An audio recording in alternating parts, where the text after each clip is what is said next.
Yo, what is going on, YouTube? Making a new video. And it's gonna be not about trading this time. It's gonna be something that I'm doing, that I've committed to do just literally today. And I kind of want to make a video about it because, in 5 years, in 10 years, in 20 years, I want to look back at this video where I made the decision to basically do this. And it's basically why I am going to save in Bitcoin, and why I think you should do the exact same thing. And I'm gonna get right into this video because I don't want to take up too much of your guys' time.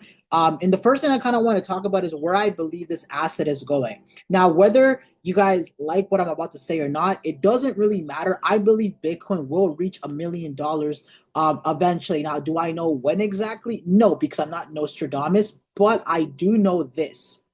And I heard this very early on. You will buy Bitcoin at the price that you deserve to buy Bitcoin in. And the thing that a lot of people don't realize is that you don't need to buy a whole Bitcoin. You can buy fractions. And as long as you're buying fractions consistently, eventually you will have your full Bitcoin, which is one of my personal goals that I want to do. I'm very well diverse in altcoins. You guys can see some of the coins that I really like here.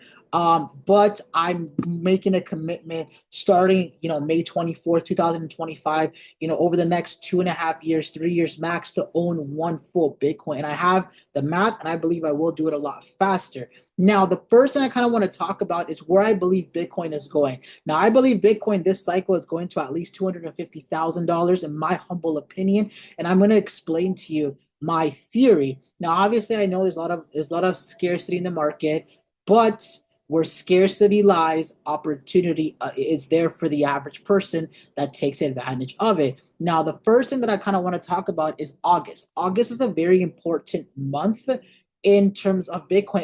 It's iconic because every single time August comes, ending quarter,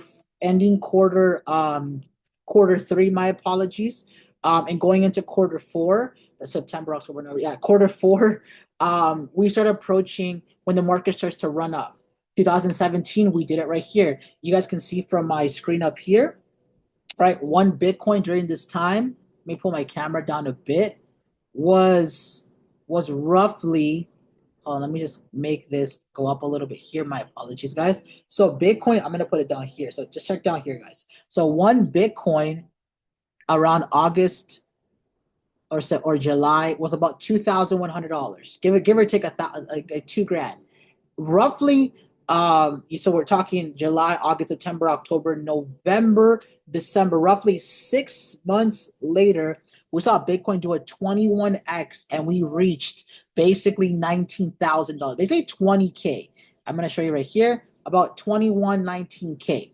Now we had a sell-off, which again, it's normal. It happens when the assets, jumps up crazy. We had an accumulation opportunity from 2018 to basically 2020. Oh, sorry, yeah, 2020. So 2 years to accumulate. Now, boom, what happens? August 2020, we have Bitcoin sitting at about 10,900 and some change. Then what happens 6 months later? We erupt and we hit 70 grand, which is fucking crazy if you ask me. Now, this caused Bitcoin to do a 500% growth. Then we drop, which again, it's normal. We go into a bear market. And then from basically 2022 or 2021, yeah, ideally 2021, all the way upwards to basically 2023, we were in accumulation season. This is when I got into cryptocurrency. I got into Solana, sub 25, sub $28. I got into XRP, 30, 35, 40 cents, which I'm very proud of. I made a really good profit off that. I got into Chainlink very early around this point, and a lot of the altcoins that you see on my checklist above there that you guys see as well, Ondo, Jasmine, Sui, etc., etc. Now, during August of 2023, we had Bitcoin's first leg up. We went from $30,000 to basically when Trump got elected as president in November 2024, and the halvening, of course, post halvening, we saw Bitcoin jump to literally over $100,000. Then we had a sell off. I already knew the bottom because I marked it up with my students. The bottom was 70K For Solana, it was $101. And I believe for Ethereum, it was like $1,700, $1,600 USD. Then we're very close to August now. So now we have to look ahead. August is in 3 months from today. Now, again, what happened in this cycle, and even our first leg up? We saw Bitcoin do a 21x. We saw Bitcoin do a 500%, which is, if I'm not mistaken, a 5x. If my mental math isn't correct, yeah, I think it's a 5x. And then we saw Bitcoin have our first leg up from basically 30K to basically 100K. And I believe this next leg up during August, starting August, which is the end of quarter number 3, approaching quarter 4, I believe we're gonna have our kickoff. And in my humble opinion, I think we top January of 2026. Now, a huge thing that you guys want to also understand is this, and I actually put it here in my group chat, and I wanna have you guys understand this, which is very, very, very, very important. Shout out to my guy Adrian. He's always tapped in. I've been letting my group chat know that's tapped in. I wrote this. I was talking about this last week. I was talking about this before and before. Despite Bitcoin hitting an all-time high at 111K, we are not trending on X, meaning no one really is searching up Bitcoin or cryptocurrency on Twitter, and Google searches as is at a low, is at a retail low of the 2022 bear market. And right now, as of today, we're halfway through basically 2024's all-time high. So right now, we're literally hovering a little over 49 out of 100 in terms of interest in the cryptocurrency space. And you guys have to understand this. We are at an all-time freaking high. This is it's really mind-boggling. We're at an all-time high. Like, I'm gonna pop this open, guys, here so you guys can see what I'm looking at as well for my second monitor. Pop this open right here. On X, if I go to trending, there is no one talking about Bitcoin or cryptocurrency. People are talking about the NBA playoffs. People are talking about WWE. Like, no one is talking about the cryptocurrency space. And Bitcoin, let me put this on my second monitor. Bitcoin is at an all-time freaking high. Now, let's go back into the topic of this specific video is, okay, why is Johnny gonna start saving in Bitcoin? Well, obviously, I have my list right in front of me here that I wrote out because I'm a very analytical dude, but I kind of want to put some perspective into you. Number one is, how many Bitcoins are there gonna ever be? Which comes to basically step number one is we have a limited supply.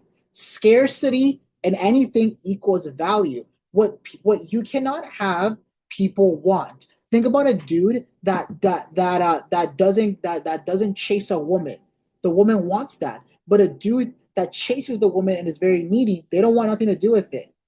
Bitcoin, unlike fiat currency, I wrote it here in my notes, or gold, which is minted, Bitcoin is digitally basically created. This is already a built-in scarcity, which increases demand in the asset. There will always and forever be 21 million coins.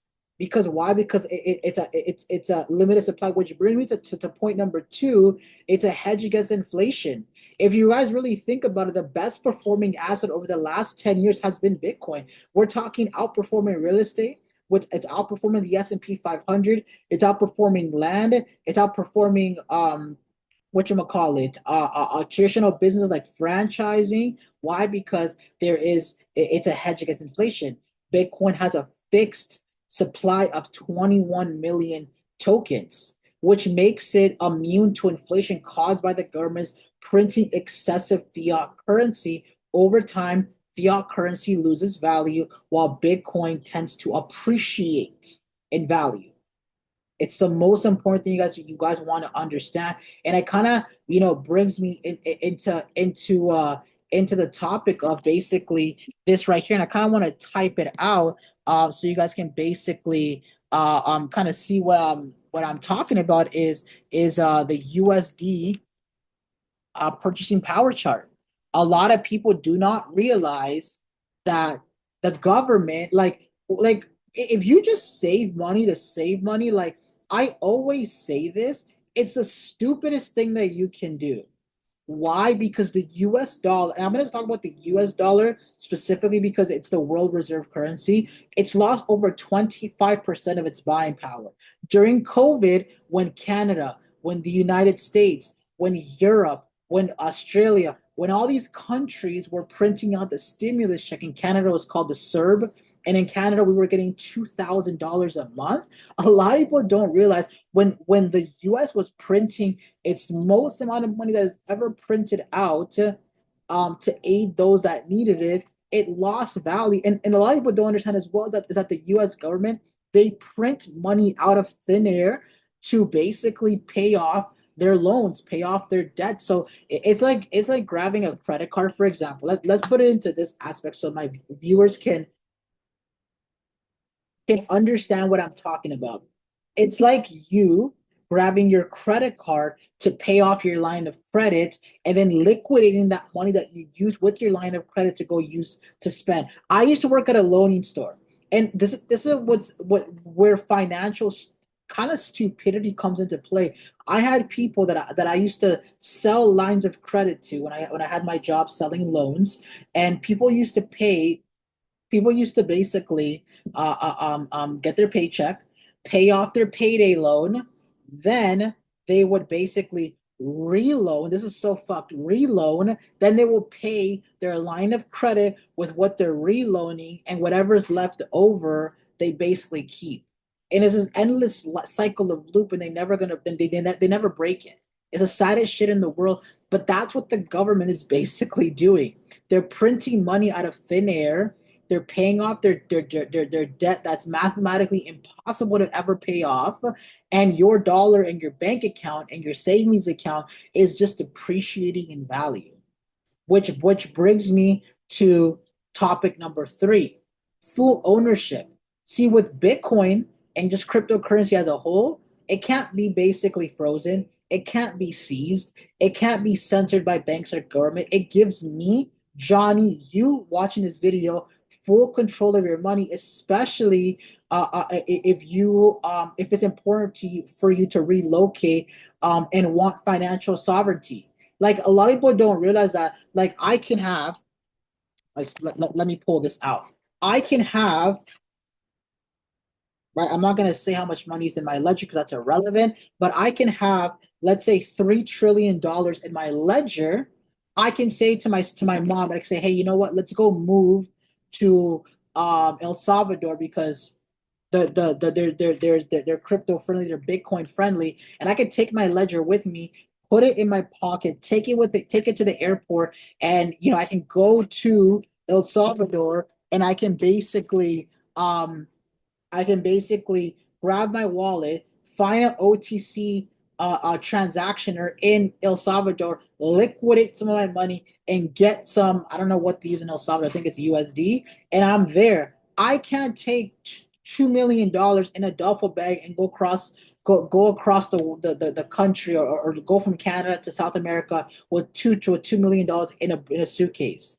I can't do the same thing with gold. So it gives me a censorship resistant to my wealth.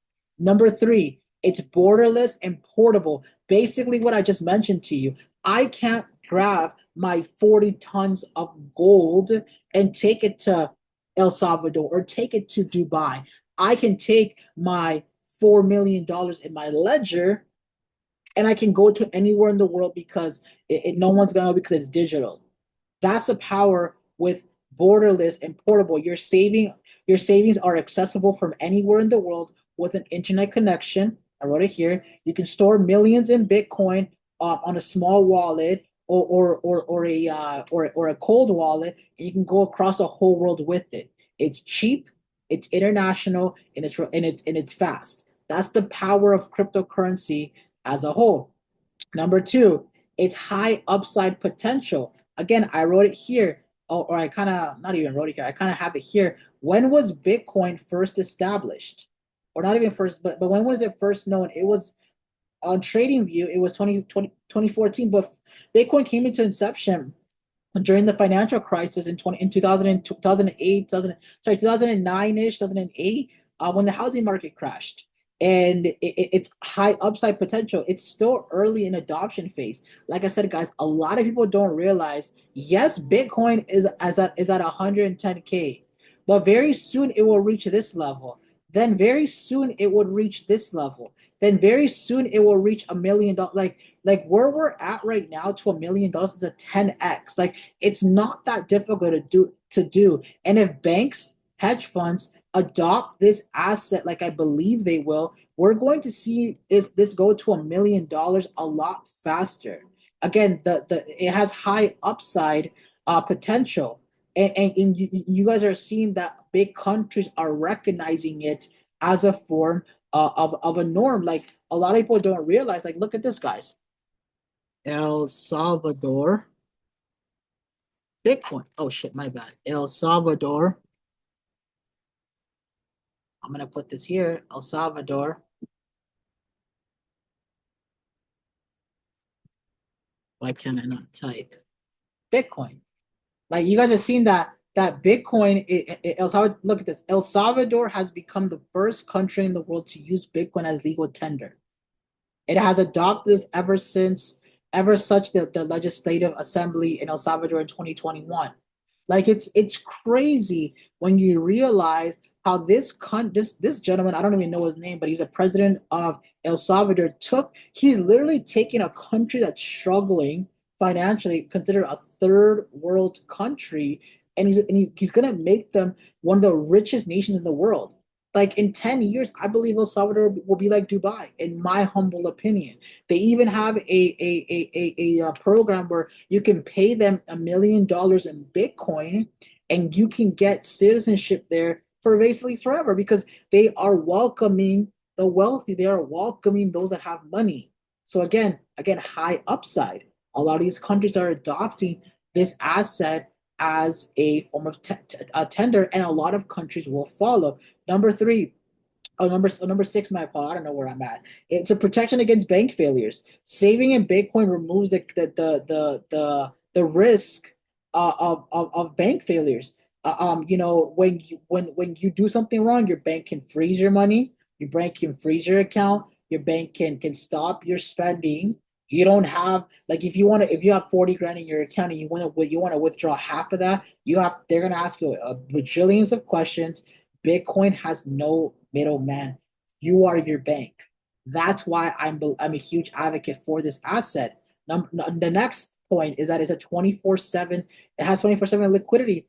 Bitcoins and just crypto as a whole, right? What's happening right now in Bitcoin right now? What's happening with all these cryptocurrencies? Right now it's Friday or Saturday at 12:38 in the morning. This market is still moving. Bitcoin and as cryptocurrency as a whole is a 24/7 market, which makes it more flexible than traditional banking system, especially during emergencies or financial opportunities.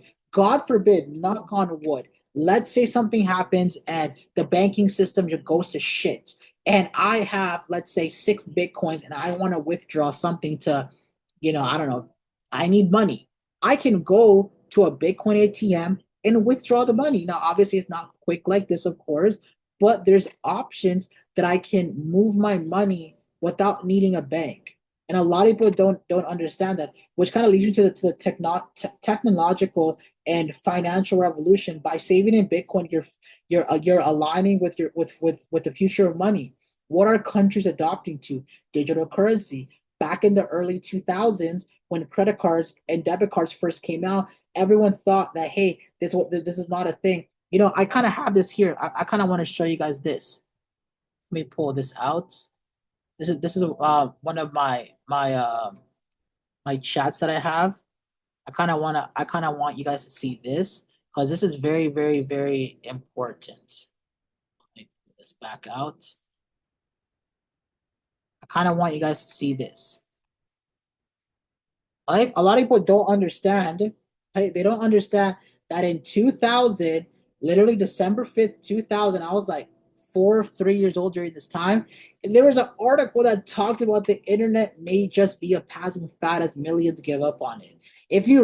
I recommend you guys watching this video, read this article. Because this guy here, James Chapman, which he should be, fired, he literally said that emails will never take over traditional mail. I personally, right? I personally do not remember the last time I've ever sent anybody a letter. I send people text, I send people emails, I send people DMs. I don't remember the last time I sent someone um a traditional letter. And the ones that got involved in the internet before the internet became the internet are remarkably financially free. The dot-com bubble, when people thought this is a scam. No way in hell this is going to be a thing. No way in hell this is going to be something that is going to take over the world, or this is going to be something that's going to be here forever. And a lot of people don't realize that this. Let me just see if I can find it. I have it here. I can't find it, but in Canada alone, I believe it was. I think it was fuck, I don't remember the exact number. I think it was 246,000 Toronto people in Ontario, where I'm from. Think of it like your state lost their job, and I think it was worldwide.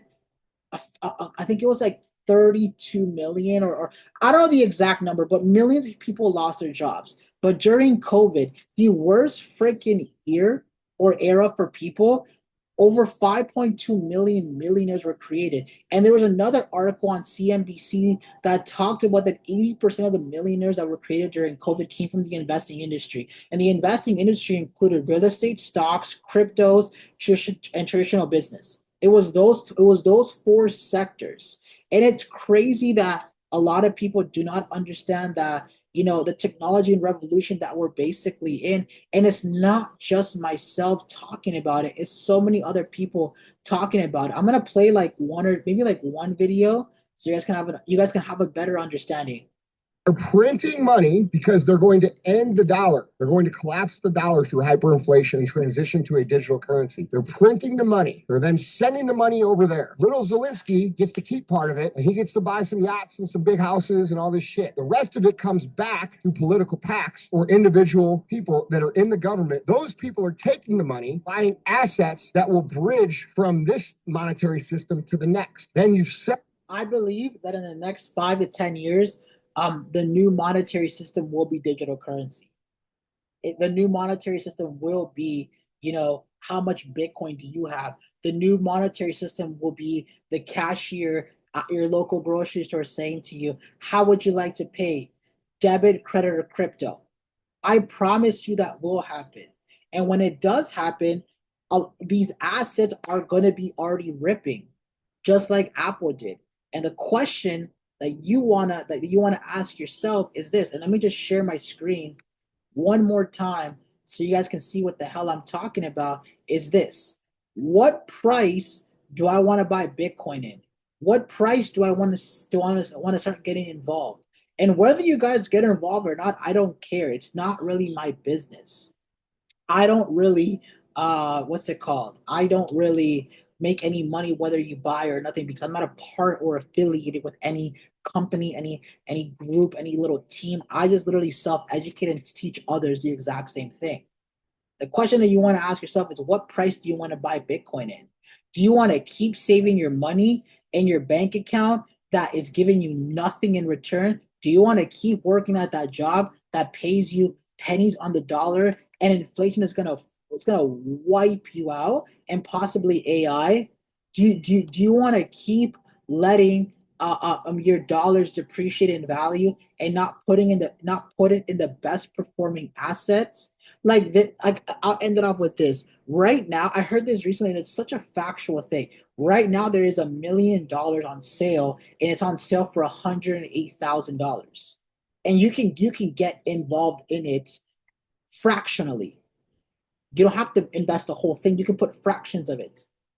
The question is when do you want to buy Bitcoin? And Bitcoin is a revolutionary asset. Yes, many argue there's no real utility behind it, but why are big companies investing in it? Why is TD Bank, one of the biggest Canadian banks in the world, investing in it? Why is BMO, or the Bank of Montreal, one of the biggest banks in Canada, investing in it? Why is BlackRock and Fidelity investing in it? Why is the US government, the Donald Trump, pro crypto? Think about that for a second and then make your educated decision. So I hope this video, guys, brought you some value on why I believe you should start saving in Bitcoin. I'm officially doing it starting today. I transferred literally everything that I have in my savings account and I put it into Bitcoin because I intend to never sell it. I intend to hold it and I intend to watch this video when I'm 35, when I'm 45, when I'm 55, and I have 5 or 6 or 15 or whatever the numbers in Bitcoin, and I could be like, holy shit, thank you so much, young Johnny, for making that decision. So hopefully it brought you guys some value. Again, if you like this video, please drop a comment, please drop a like, share with a friend, and really consider start saving in Bitcoin and make it the intention to never sell the asset unless you genuinely need it because it's the best performing thing. It's like getting into real estate when real estate was not hot. And then eventually, when you're 40, you're 50, and you have kids, your kids as friends, when they're older and your friends, when your guys are older, they're gonna be like, shit, I can't afford Bitcoin. It's at $4 million. Shit, I can't afford Bitcoin. It's at $20 million. Again, the question is, what price do you want to buy it at? Do you want to buy it right now? Or do you want to buy it when it's at $1 million? Guys, peace out. I love to respect you guys all. Share the video and let's get you investing because this digital money is for real. God bless you guys all. I'll see you at the top because the bottom is way too crowded.